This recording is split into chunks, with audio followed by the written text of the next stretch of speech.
আসসালামু আলাইকুম ওয়া রাহমাতুল্লাহি ওয়া বারাকাতুহু। আলহামদুলিল্লাহি রাব্বিল আলামিন।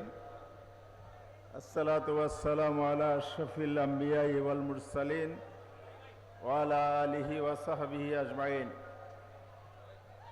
শাহজালালের পুণ্যভূমি সিলেট মহানগরী আলিয়া মাদ্রাসার মাঠে 11 লক্ষ আয়োজিত আজকের এই বিশাল জনসমাবেশের সংগ্রামী সভাপতি, বাংলাদেশের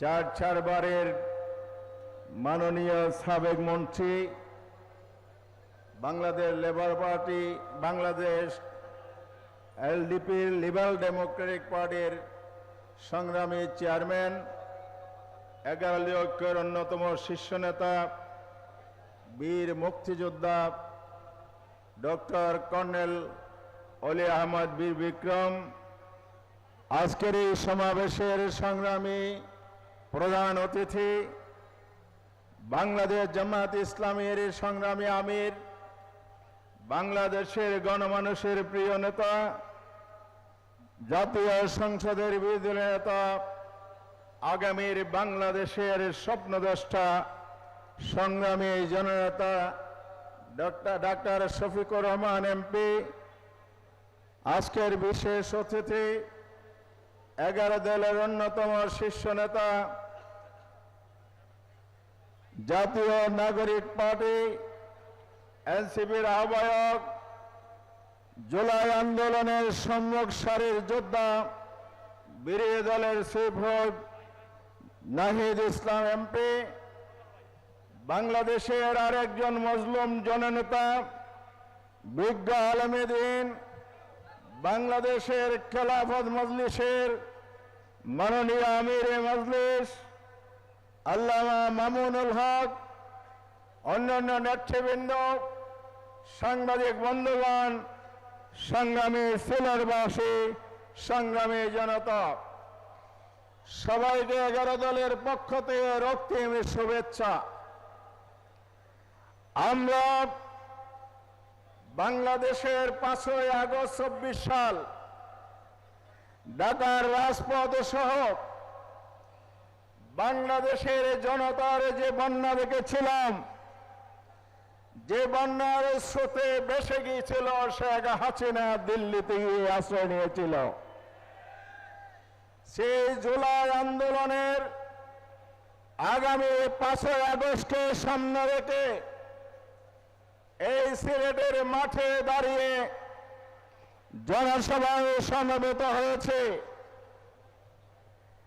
সরকারের মাত্র 5টি মাস অতিবাহিত হচ্ছে। এই সময়ে আন্দোলন সংগ্রাম হওয়ার কথা ছিল না। কেন আমাদেরকে ধাপে ধাপে এই আন্দোলনের মাঠে নামতে হয়েছে? বাংলাদেশে সংসদীয় গণতন্ত্র 1991 সালে পুনঃপ্রতিষ্ঠিত হয়েছিল। মাঝখানে 17 বছর স্বৈরতন্ত্র কায়েম হয়েছিল। আমাদের ছাত্র জনতা, সর্বশ্রেণীর মানুষ, কৃষক, শ্রমিক, আলেম ওলামা, সকল ধর্মের অনুসারে দেশপ্রেমিক ফ্যাসিবাদ বিরোধী গণতান্ত্রিক শক্তি ওই দেশ যুগের ফ্যাসিবাদকে 5ই আগস্ট অভ্যুত্থানের মাধ্যমে কবর রচনা করেছিল। আমরা আশা করেছিলাম সংসদীয় গণতন্ত্র আবার কার্যকর হবে বাংলাদেশে 12ই ফেব্রুয়ারি নির্বাচনের মধ্য দিয়ে।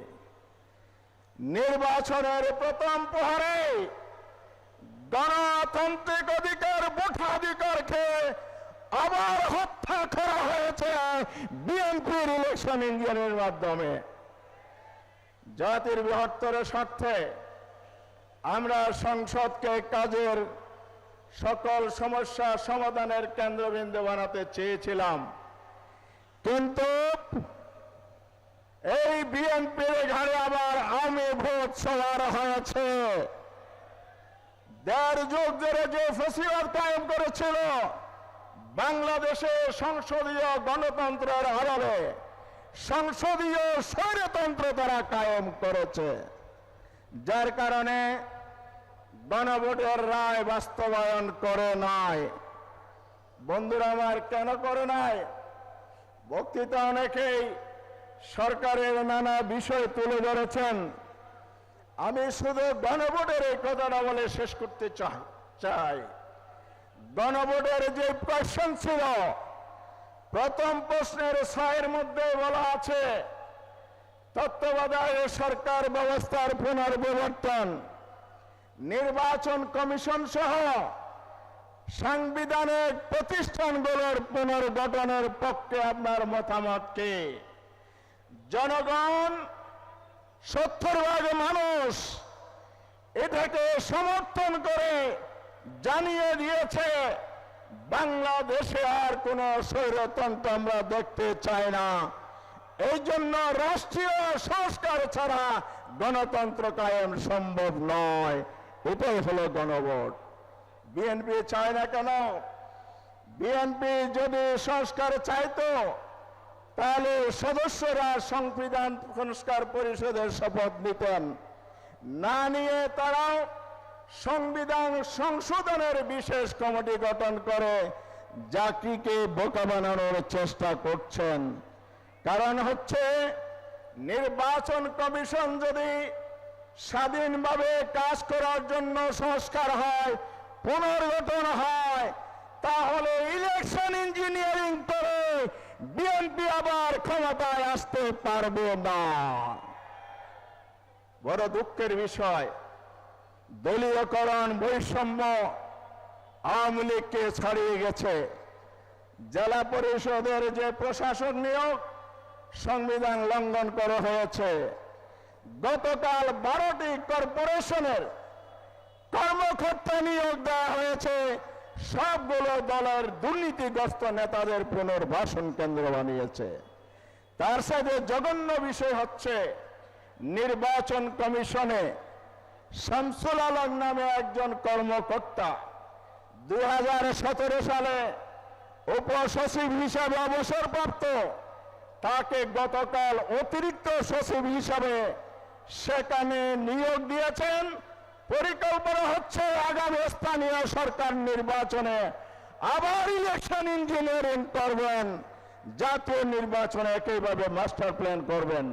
কারণ তিনি 17 সাল থেকে 26 সাল পর্যন্ত বিএনপির রাজনীতি করেছেন সক্রিয়ভাবে। প্রশাসনিক দলের তার নিয়োগ দেওয়ার কথা নয়, দলীয় কারণে বিএনপি অপকর্ম করেছে, দেশের আইন বিধি লঙ্ঘন করেছে।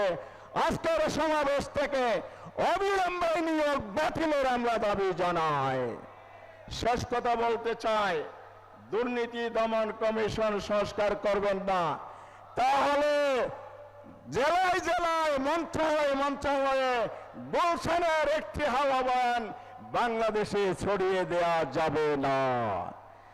অসংখ্য দুর্নীতিবাজের প্রশ্রয় দেওয়ার জন্য দুর্নীতি দমন কমিশন সংস্কার করা হচ্ছে না, সে রাস্তা বন্ধ করা হয়েছে। চাঁদাবাজি করা যাবে না, সেই জন্য আজকে সংস্কারের পথে হাঁটছে না। আমরা বলতে চাই, যে যায় লঙ্কা সে হয় রাবণ, ক্ষমতার রাজনীতির সবচেয়ে প্রসিদ্ধ বাক্য। শেখ হাসিনা বাংলাদেশে লঙ্কা বানালে রাবণ শেষে হয়েছিলেন। বর্তমান সরকারের প্রধানমন্ত্রী তার সহযোগী দোসররা বাংলাদেশকে লঙ্কা বানানোর জন্য যদি লবণের সেই ষড়যন্ত্র কায়েম করতে চান, বাংলাদেশের জনগণ যেই রাবণকে আজকে ইন্ডিয়া পুনর্বাসিত করেছে, আপনাদেরকে সেই লঙ্কায় ফাটিয়ে দেবে। বাংলাদেশ শাসন করার কোন সুযোগ জনগণ আপনাদেরকে আর দেবে না। তাই আসুন, আমাদের জনগণকে আমরা আহ্বান করব, আজকের মহাসমাবেশের শেষ কর্মসূচি ঘোষণা হচ্ছে। মাননীয় নেতৃবৃন্দ আছেন, অবিলম্বে আরো কঠোর কর্মসূচি ঘোষণা করা হবে। জুলাই অভ্যুত্থানের দিবসে রাজপথে সমাবেশ থেকে সেই ঘোষণা আসবে। দেশ জুড়ে লং মার্চ হবে, অবস্থান কর্মসূচি হবে, মহাসমাবেশ হবে। সিলেটবাসীকে সে আন্দোলনের শরীক হওয়ার আহ্বান জানিয়ে আমার বক্তব্য শেষ করছি। আপনারা কি সে আন্দোলনের শরীক হবেন? ইনশাআল্লাহ সবাই মিলে স্বৈরাচারের পতন ঘটাবো, আবার গণতন্ত্র ফিরিয়ে আনবো, ন্যায় ইনসাফের বাংলা প্রতিষ্ঠা করব। এই অঙ্গীকার ব্যক্ত করে আমার বক্তব্য শেষ করছি। আসসালামু আলাইকুম ওয়া রাহমাতুল্লাহি ওয়া বারাকাতুহু।